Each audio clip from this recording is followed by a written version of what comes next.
할렐루야. 먼저 이번 저와 여러분과 교회 속에 먼저 주의 평강과 축복이 넘쳐나기를 주님의 이름으로 축원합니다. 열왕기상 10절 1절의 10절 말씀을 가지고 엘리야의 하나님이라고 하는 제목의 말씀을 가지고 말씀을 전하겠습니다. 하나님 어두운 시대마다 하나님의 사람을 세워 그 어둠 속에 참된 생명의 빛을 바라게 하셨습니다. 이런 하나님의 구속 역사를 지세계에 펴면서 오늘도 엘리야 사건을 통해서 우리 향하신 하나님의 섭리와 은혜를 깨닫고자 합니다. 구약 성경 중에 하나님부터 크게 쓰임받은 인물이 있다고 한다면 여러 명 있지만 그중에 대표적인 인물이 아마 모세하고 엘리야가 아닌가 그렇게 생각되어집니다. 여러분 예수님께서 변화산에서 모세와 엘리야와 함께 예루살렘에서 배수사건을 이야기하셨던 것을 봐도 두 인물이 가진 성경적 표준이 등이 짐작으로 남습니다.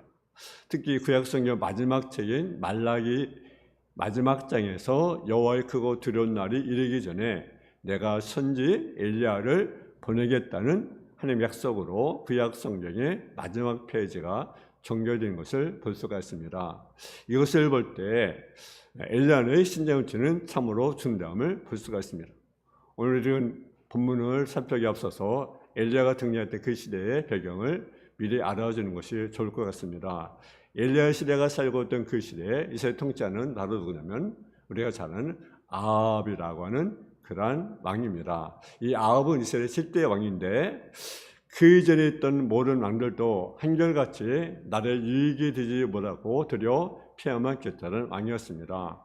그런데 아합은 그전에 모든 왕들보다 비교할 수 없을 정도로 더욱더 큰 왕을 창했던 왕이었음을 성경은 고백합니다. 그래서 열왕기상 16장 3절에 보게 되면 오므리 아들 아합이 그의 이전의 모든 사람들보다 여호와의 보시기에 악을 더욱 행하여 전의 왕들보다 더 많은 악을 행했다라는 거죠. 또 31절에 보게 되면 느바스의 아들 여로보암의 죄를 따라 행하는 것을 오히려 가볍게 여기며 시돈 사람 왕 엘바랄의 딸 이세벨을 아내로 삼고 가서 바알을 섬겨 예배하고 더 나아가 32절에 보게 되면 사마리아에 건축한 바알의 신전 안에 바알 외어 제단을 쌓으며 33절에도 또 아세라산을 만들었으니 그는 그 이전에 모든 이스라엘 왕보다 심히 이스라엘 하나님을 여호와를 노하시게 하였더라. 그러니까 이스라엘의 그 역사 가운데 선한 게 없었는데 그 중에로 이 아합은 더욱더 악을 행했던 그러한 왕이었습니다. 아합은 이방 여인 이세벨을 아내로 삼고 부부가 마음을 모으고 힘을 모아 한 나라를 얼마 어두웠게 만드는 것을 여기서 쉽게 찾아볼 수가 있습니다. 폐악과 어두운 암흑기를 맞은 이스라엘을 조명하던 성경은 오늘 열왕기상 10장에 열면서 이런 메시지를 전합니다. 1절에 보게 되면 길앗에 오가는 자 중에 제사장 엘리야가 아합에게 말하되 우리는 엘리야를 제사장이라는 것을 빼놓고는 자세히 알 수는 없지만 그러나 하나님 부르심을 받고 선지자를 감당하던 얘는 어느 날 하나님을 거역하는 아합 앞에 등재갑니다. 그리고 이렇게 심판의 메시지를 전합니다. 우리 한번 1절 말씀을 한번 봉독하겠습니다. 1절 말씀 시작. 길앗에 오간 자 중에 제사장 엘리야가 아합에게 말하되 내가 섬긴 이스라엘 하나님 여호와께서 살아계심을 두고 맹세하노니 내 말이 없으면 수년 동안 비도 이슬도 있지 아니하니라 한지라. 아멘. 하나님의 심판의 메시지를 전합니다. 이제 앞으로 비가 오지 아니할 것이다. 또 이슬도 내리지 아니할 것이다. 이러한 심판의 경고를 엘리야가 전하게 됩니다. 여러분 만일 비가 오지 않으면 어떻게 되겠습니까? 이슬이 내리지 않으면 어떻게 되겠습니까? 모든 초목 또 모든 짐승 그리고 인간들 살아갈 수 있습니까? 살아갈 수가 없습니다. 비가 많이 와도 걱정이고 비가 안 와도 사실 걱정이죠. 비가 오지 않는다 그러면 살아갈 수가 없죠. 그런데 하나님의 심판이 명이 때려집니다. 비도 오지 아니할 것이다. 이슬도 내지 아니할 것이다. 여기서 하나님이 어떻게 엘리야를 사용한가를 깨달을 수가 있습니다. 오늘 본문 중심으로 엘리야의 하나님이라는 제목의 말씀을 가지고 말씀을 전하겠습니다. 그러면 엘리야 하나님은 어떤 하나님이냐? 첫째로 엘리야 하나님은요, 순종을 요구하신 하나님이라는 사실이죠. 순종. 그래서 2절 3절에 보면 여호와의 말씀 엘리야에게 임하여 이르시되 너는 여기서 떠나 동쪽으로 가서 요단 앞 그리시네가에 숨고라고 말씀합니다. 사악한 아합 왕 앞에 서게 하신 하나님은 갑자기 엘리야로 하여금 여기서 떠나 숨으라고 말씀하십니다. 나라가 어두운 역사의 무대에 엘리야를 사용하실 바에는 정면 대결하지 왜 숨으라고 하셨을까? 우리가 의문을 가질 수 있습니다. 도대체 숨으라고 하시는 의도는 어디에 있다고 생각하십니까? 여기서 숨고라는 말을 기억하시면서 18절 함께 보시면 그런 말씀이 있습니다. 많은 날을 지내고 제3년에 여호와의 말씀이 엘리야에게 임하여 이르시되 너는 가서 아합에게 보이라. 내가 비를 지면에 내리리라. 우리는 여기서 하나님은 엘리야를 영원히 숨겨두실 의도가 아니었음을 쉽게 깨달을 수 있습니다. 하나님은 때가 되면 엘리야를 다시 끌어내실 것입니다. 그 역사의 무대에 다시 등장시킬 것입니다. 그리고 그를 통하여 하나님의 살아계심을 나타내실 것입니다. 그러나 엘리야를 역사의 무대에 등장시켜 아합과 더불어 싸우게 하시며 바알과 아세라 신전을 대결하여 승전가를 올리기 전에 하나님 먼저 엘리야를 숨기기를 원하셨습니다. 숨으라고 하시는 하나님의 명령 속에 엘리야는 필히 배워야 할 무엇인가 썼습니다. 이것이 바로 뭐냐면 하나님의 명령에 순종하도록 훈련을 시킨다라는 사실이죠. 내가 섬기는 이세 하나님 여호와의 사신을 가리켜 맹세하노니라고 큰 소리를 쳤던 엘리야가 하나님 이제는 뭐라고 말씀하십니까? 숨으라고 이렇게 명령을 내리십니다. 자신만만하게 하나님의 심판의 메시지를 전했는데 근데 하나님은 그게 뭐랍니까? 숨으라고 하십니다. 이 말을 들으면 자존심도 생길 것이고 비겁한 생각도 들었을 것입니다. 근데 엘리야는 어떻게 행동합니까? 본문 5절에 보면 엘리야 행동이 잘 비춰지고 있습니다. 한번 5절 말씀 한번 같이 봉독하겠습니다. 5절 말씀 시작. 그가 여호와의 말씀과 같이 하여 곧 가서 요단 앞 그리시네가에 머물매. 아멘. 여호와의 말씀 같이 하여 곧 가서 요단 앞 그리시네가에 머물매. 엘리야는요, 자기 생각대로 행동하지 않았습니다. 자기 고집대로 행동하지 않았습니다. 자기 경험에 비추어서 자기가 하고 싶은 대로 하지 않았습니다. 우리는 보통 내 경험으로, 내 생각대로 행동할 때가 많이 있습니다. 근데 여러분, 결코 신앙이 그럴 수 없습니다. 신앙은요, 무엇입니까? 여호와의 말씀과 같이 하는 것입니다. 하나님 말씀대로 행동하는 것, 이것이 바로 신앙입니다. 여러분이 하나님 말씀에 얼마큼 많이 순종하고 있느냐에 따라서 여러분의 신앙을 우리가 점검할 수가 있는 것입니다. 쉬지 말고 기도하라 라고 말씀하셨으면 우리가 어떻게 됩니까? 쉬지 말고 기도를 해야만 합니다. 바빠서 못하겠습니다. 살기가 어렵기 때문에 못하겠습니다. 피곤하니까 못하겠습니다. 이런 변명은 필요가 없습니다. 오히려 그렇기 때문에 우리는 더 기도를 해야 됩니다. 항상 기뻐하라. 그러면 우리가 기뻐해야 됩니까? 안 해야 됩니까? 기뻐해야 합니다. 근데 기뻐해야 되는데 어떻습니까? 우리 속에 염려, 근심, 걱정. 그럼 우리가 되겠습니까? 안 되죠. 범사에 감사하라 라고 우리에게 말씀하셨습니다. 그러면 어떻게 됩니까? 하나님께서 우리가 말씀하셨으니까 우리가 순종해야 됩니까? 안 해야 됩니까? 해야 되잖아요. 그러면 범사에 우리가 감사해야 되지 않겠습니까? 무슨 일 만나든지 우리 입에 뭐가 나와야 됩니까? 감사가 늘 나와야 합니다.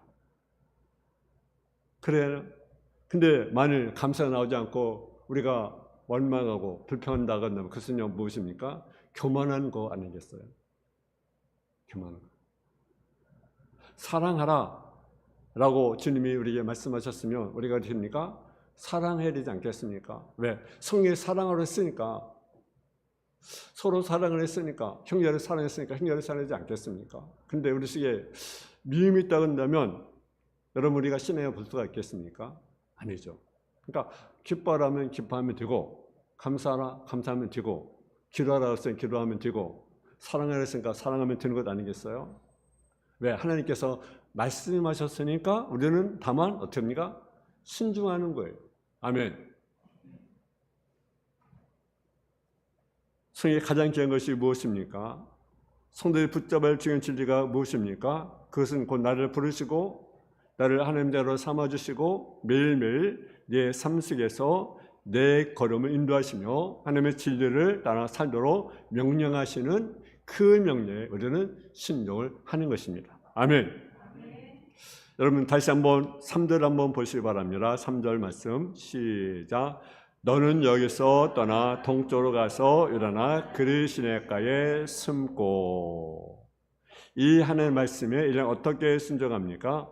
5절에 보면 그렇게 말씀합니다. 그가 여호와의 말씀과 같이하여 곧 가서 일어나 그리 시내가에 머물매. 그리 시내가에 숨으라고 하니까 어떻습니까? 그가 여호와의 말씀과 같이하여 곧 갔습니다. 지체하지 않았어요.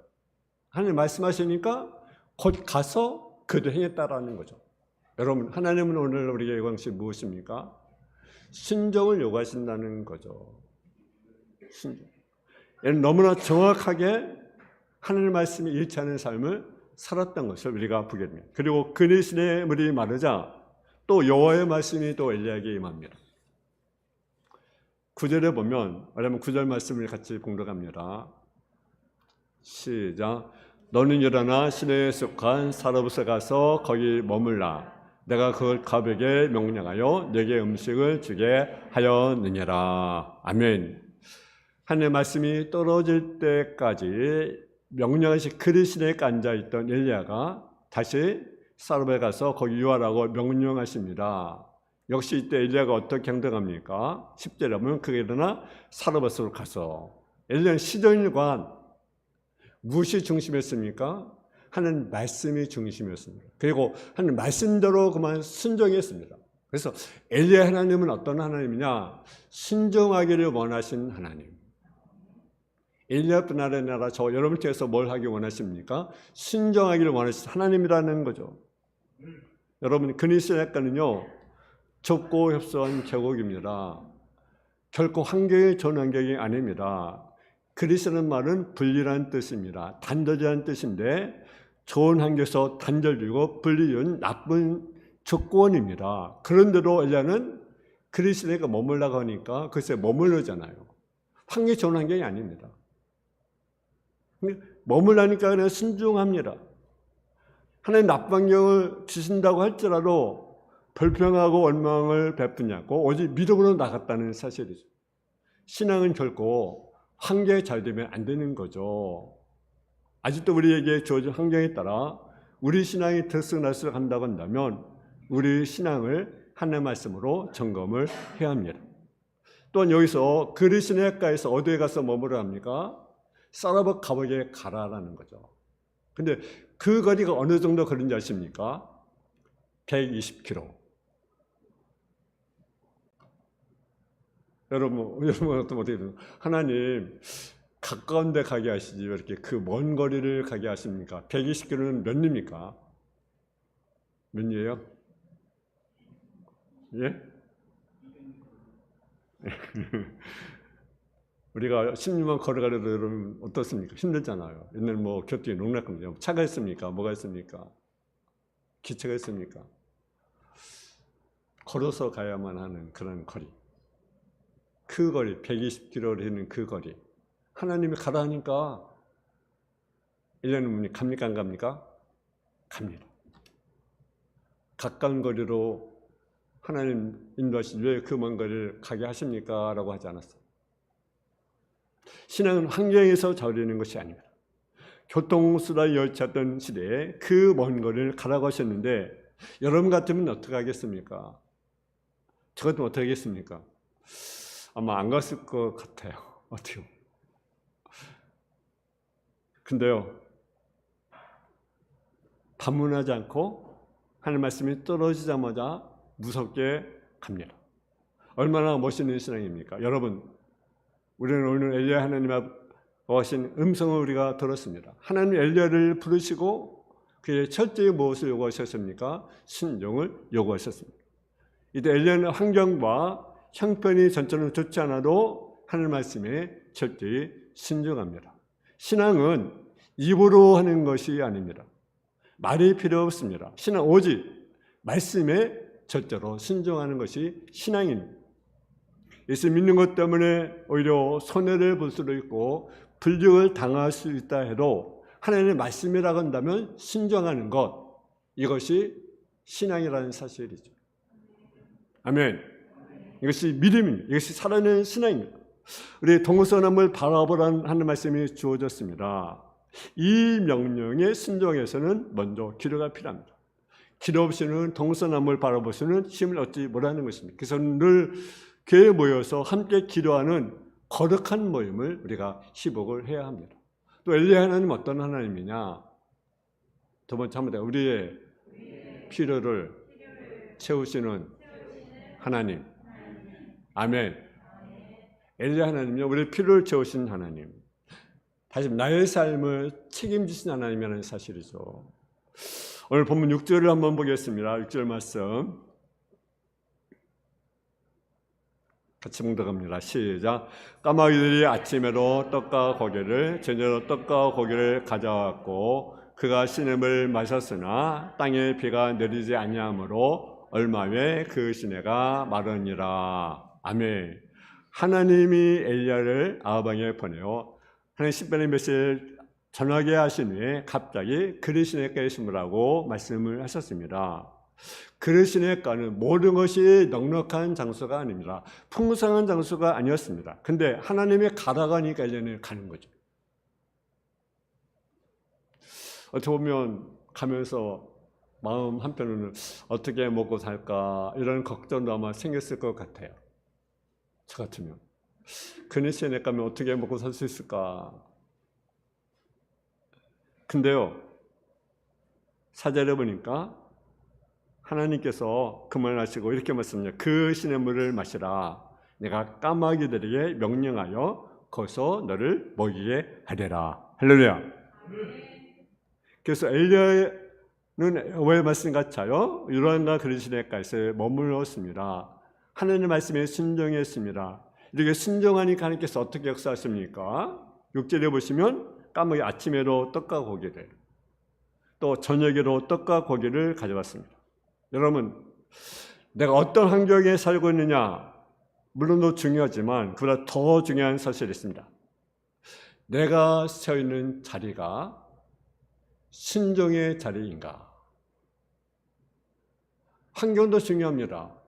그러나 더 중요한 것은 내가 쓰는 자리가 하나님께 순종한 자리에 내가 서 있는가라는 것이죠. 왜냐하면 환경은 실시각으로 표현해도 하나님의 사랑과 관심은 변함이 없기 때문에 그렇습니다. 지금 내가 무엇을 하고 있는가? 내가 처한 환경이 얼마나 유익한가? 내 직업이 무엇인가라는 질문보다 먼저 물어야 할 것은 지금 내가 하나님이 명하셔서 내가 이 자리에 있는가라는 거죠. 하나님이 나를 보내시고 나를 있게 하셨기에 내가 여기에 있을 수밖에 없다는 확신이 있어야 됩니다. 엘리야가 처한 환경이 절대로 좋은 장소가 아닙니다.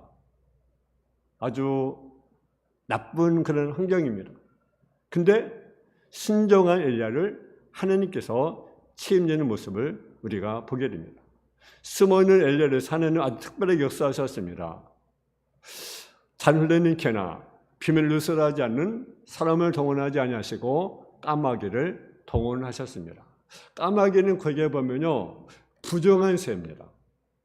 근데 하나님은 엘리야를 살리기 위해서 부정한 새까지 동원하시는 하나님의 사랑을 우리는 느낄 수가 있습니다. 하나님은 까마귀를 동원하시는, 그래서 아침과 저녁으로 떡과 고기를 공급해 주셨습니다.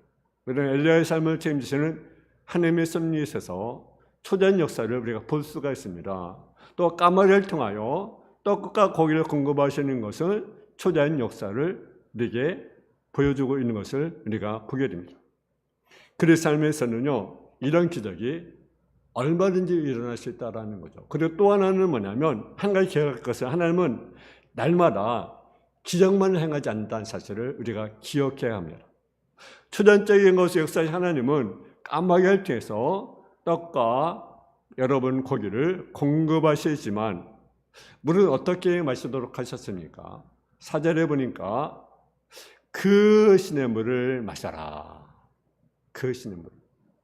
이왕이면 우리가 뭐 시원한 뭐 어떻습니까? 음료수 뭐 그런 것 마시기 얼마나 좋겠습니까? 근데 뭘 마셔라? 그 신의 물을 마시라.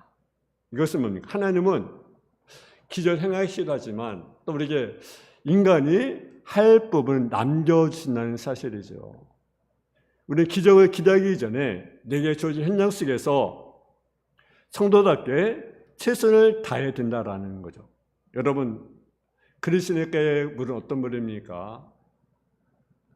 물이 넘치는 물입니까? 점점점 말라가는 물입니다. 근데 그 물을 마시라. 이것은 우리가 성도로서 하나님 우리의 기도를 베푸기로 하지만 우리 성도로서요, 우리에게 주어진 일에 또한 최선의 삶을 살아라는 사실이죠. 근데 우리는 때로는요, 하나님의 기적만 원합니다. 하나님 나에게, 나의 가정에, 교회에, 내 직장의 사업에 기적을 베푸기를 원합니다. 그러면서 우리는 최선을 다하지 않는다면 그것은 잘못된 것이라는 사실이죠. 하나님은 신중한 자의 기를 베풀기로 하지만 또 우리 나름대로 최선을 다해야 된다라는 거죠.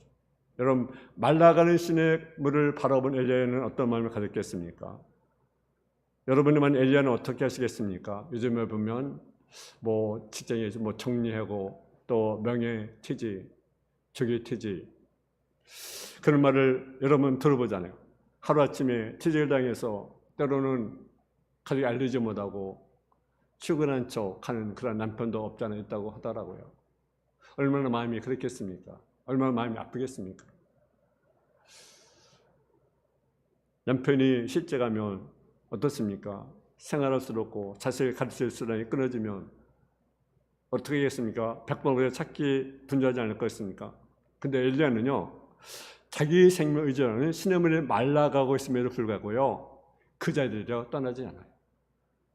왜냐하면 하나님이 그것으로 인도하셨기 때문입니다.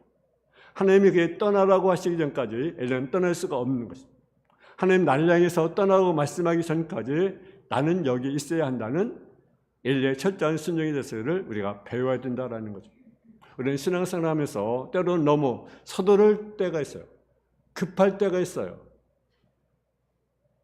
근데 하나님은요, 엘리야를 통해서 믿음으로 사는 법을 가르쳐줍니다. 말라가는 시냇가, 절대적인 불량 환경에 처했음에도 불구하고 하나님이 명하기 전까지는 움직일 수 없다는 신종의 자세로 머물고 있는 엘리야의 모습을 우리가 볼 수가 있습니다. 그리고 드디어 실제로 보니까 시내가 말랐습니다. 말라버린 시냇가 옆에서 이제 어떻게 행동해야 됩니까? 견뎠잖아요. 그러면 이 시냇가를 떠나야 되겠다, 그런 마음이 오지 않겠습니까? 근데요, 엘리야는요, 그대로 묵묵히 참습니다. 묵묵히 참습니다. 여러분이 의존했던 그것마저 끊어져 버린다 한다면 여러분 어떻게 하겠습니까? 성도는요, 행동하는 것도 필요하지만 행동하기 전에 무엇이 필요하냐?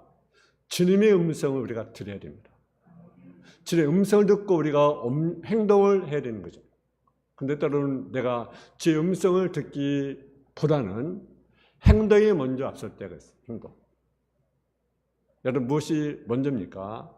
주의 음성이 먼저입니까? 아니면 행동이 먼저입니까? 주의 음성입니다. 여러분, 시내에 말라버린 그 순간에 근데 하나님의 말씀이 임합니다. 8절에 보게 되면 여호와의 말씀이 엘리야에게 임하여 이르시되, 여러분, 어려운 환경은요, 불평의 장소가 아닙니다. 원망의 장소가 아닙니다. 여러분, 어려운 환경은요, 어떤 장소인지 아십니까? 하나님의 음성을 들으신 장소여야 된다는 사실이죠. 아멘. 삶의 수단이 끊어져도 묵묵히 기다리는 엘리야에게 하나님은 또로 새로운 영성 엄주로 말씀하십니다. 그럼 9절 말씀을 한번 같이 봉독을 하겠습니다. 9절 말씀 시작. 너는 일어나 시내의 숲과 사르밧에 가서 거기 머물라. 내가 그곳 가백에 명령하여 내게 음식을 주게 하였느니라 라고 말씀하십니다. 그네 시내가에 쫄에 살던 엘리야에게 이제는 사르밧 가백에 가라. 내가 갑을 캐서 음식을 제공하겠다. 엘리야가 얼마나 좋아했겠습니까? 그래서 사르밧 가백에 갑니다. 성문에 이르는데 한 가부를 발견합니다. 근데 그 모습이 어떻습니까? 10절에 보니까 한 가부가 그래서 나무가지를 줍는지라. 웬일입니까? 부유한 사람이라고 생각을 했는데 보니까 가난한 사람, 나무가지를 줍고 있습니다. 그러나 엘리야는 그녀를 불러서 하나님의 섭리를 살피기 시작을 합니다. 내게 물을 달라고 요구하고 물을 가지는 그녀에게 떡 한 짝을 만들어 내게로 가져오라고 요구합니다. 12절에 보니까 그의 총재산이 뭡니까? 한번 12절 한번 같이 봉독을 하겠습니다. 12절 시작. 그가 가로되 당신 아닌 여호와께서 살아계심을 두고 맹세하노니 나는 떡이 없고 다만 통에 가라한 웅큼과 병에 기름 조금뿐이라. 내가 나무가지 둘을 주워다가 나와 내려 음식을 만들어 먹고 그 위에 죽으리라. 아멘. 그녀가 가진 것은 뭡니까? 바로 통에 가루한 웅큼, 병에 기름 조금뿐입니다. 그리고 그것을 먹고 마지막 죽을 수밖에 없는 그런 상황, 아주 절박한 상황이 아니겠습니까? 하나님 왜 하필이면 이제는 집으로 인도하십니까? 다시 처음으로 돌아가서 보면 하나님 엘리야를 말라가는 시냇가로 보내셨습니다. 거기서 자기의 생명을 의존해야 됩니다. 근데 그것이 말라가지고 있습니다. 이러니 말라간 시냇가를 인도할 수 있겠습니까? 아니죠. 그러므로 성도라고 한다면 말라가는 시냇가가 내 삶을 튀긴다고 생각하면 안 됩니다. 다시 사르밧 가백에 보냈습니다. 이것을 엘리야는 누구를 바라봐야 됩니까? 이 가백을 바라봐야 됩니까? 아닙니다. 하나님을 바라봐야 합니다. 물론 하나님은 직장도 사용하시고 물질도 사용하시고 사람도 사용하십니다. 그러나 내 삶을 책임지고 있는 것은 직장도 아니고 그 어느 것도 아닙니다. 내 삶을 책임지는 것은, 내 삶을 보장하는 분은요 하나님이십니다. 살아계신 하나님만이 그 삶의 근원이고 내 삶을 책임다는 사실을 여러분이 고백할 수 있기를 주의 이름으로 축원합니다. 엘리야가 자신의 떡을 가져오라고 요구하면서 아주 중요한 메시지를 전합니다. 14절에 보게 되면 뭐라고 말씀하느냐? 이스라엘은 여호와의 말씀이 나 여호와가 비를 치며 내리는 날까지 그 등의 가루가 떨어지지 아니하고 그 병의 기름이 없어지지 아니하리라. 엘리야의 말대로 행동한 가부에게 하나님의 기적을 체험합니다. 16절에 보면 한번 10절 같이 봉독하겠습니다. 16절 시작. 여호와께서 이를 통하여 하신 말씀과 같이 통에 가루가 떨어지지 아니하고 병의 기름이 없어지지 아니하니라. 아멘. 여기 보니까 10절이니까 여호와께서 엘리야를 통하여 하신 말씀 같이 통에 가루가 떨어지지 않냐고 병의 기름이 없어지지 아니하니라. 하나님께 누굴 통해서 말씀하셨으면 엘리야를 통해 말씀하신 같이 가루와 기름이 떨어지지 아니하리라. 하루도 부족함 하나님께서는 엘리야에게 과비에게 필요한 것들을 다 채워주었습니다. 넉넉하지 못해도 하루하루 채우시는 하나님의 축복을 그들은 맛보고 있는 것을 우리가 보게 됩니다. 여러분, 넉넉하지 못한 축복, 이것이 놀라운 비밀입니다. 여러분, 또는 넉넉하기 때문에 얼마나 많은 사람들이 넘어지고 범죄에 빠진지 모릅니다.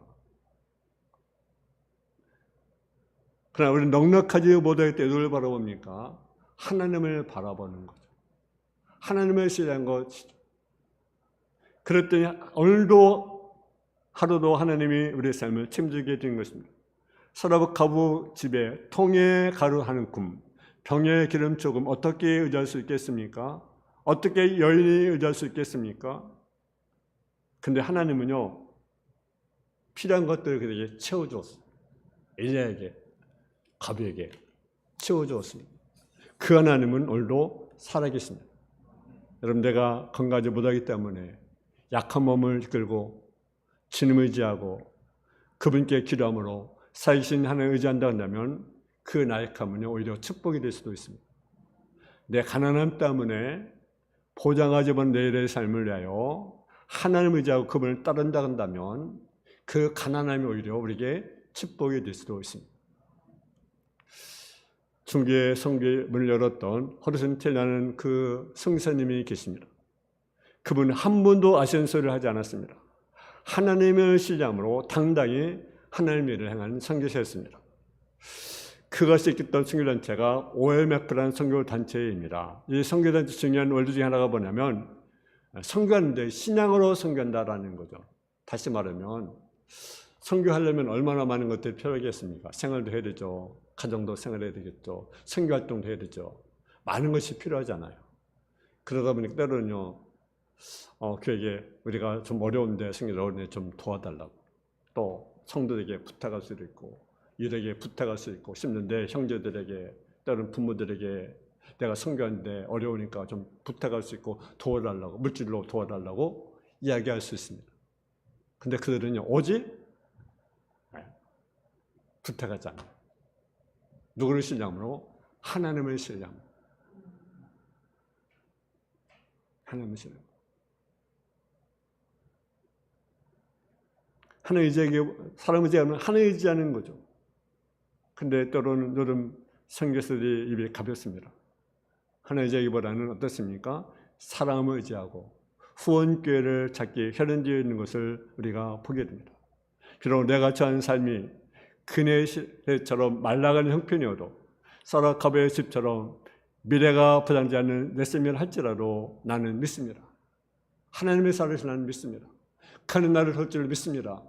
그런 고백이 저와 여러분 가운데 일어날 수 있기를 주님의 이름으로 축원합니다. 사랑의 아버지 하나님, 엘리야 하나님이 우리 하나님이십니다. 그 하나님이 우리에게 순종을 요구하십니다. 환경이 어려워도 하나님 말씀하시면 우리가 그것에 머무르는 그러한 삶의 모습이 되게 하여 주옵소서.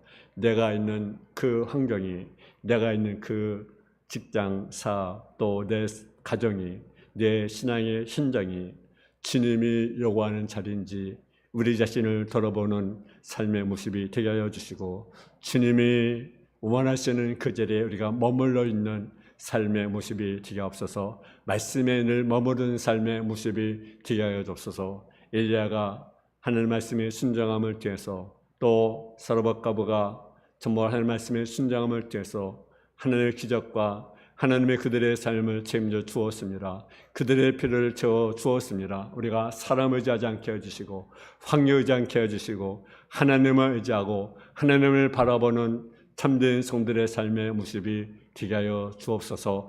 예수님의 이름으로 기도했습니다. 아멘.